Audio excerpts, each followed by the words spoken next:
اسلامی واقعے کی ویڈیوز کو دیکھنے کے لیے آپ ہمارے چینل کو سبسکرائب کریں اور بیل آئیکن پر بھی کلک کر دیں تاکہ آپ آنے والی تمام ویڈیوز سے باخبر ہوں۔ شب برات اور حلوہ۔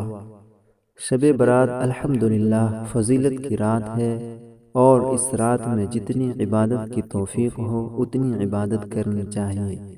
باقی جو اور فضولیات اس رات میں حلوہ وغیرہ پکانے کی شروع کر لی گئی ہے ان کو بیان کرنے کی ضرورت نہیں، اس لیے کہ شب برات کا حلوے سے کوئی تعلق نہیں۔ اصل بات یہ ہے کہ شیطان ہر جگہ اپنا حصہ لگا لیتا ہے۔ اس نے سوچا کہ اس شب برات میں مسلمانوں کے گناہوں کی مغفرت کی جائے گی، چنانچہ ایک روایت میں آتا ہے کہ اس رات میں اللہ تعالیٰ اتنے انسانوں کی مغفرت فرماتے ہیں جتنے قبیلہ کلب کی بکریوں کے جسم پر بال ہیں۔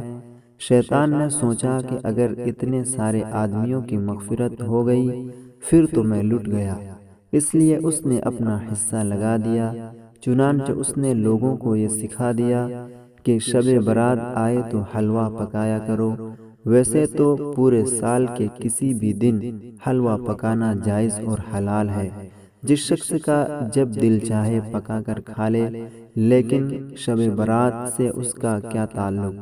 نہ قرآن میں اس کا ثبوت ہے، نہ حدیث میں اس کے بارے میں کوئی روایت، نہ صحابہ کے آثار میں، نہ تابعین کے عمل میں، اور بزرگان دین کے عمل میں بھی کہیں اس کا کوئی تذکرہ نہیں۔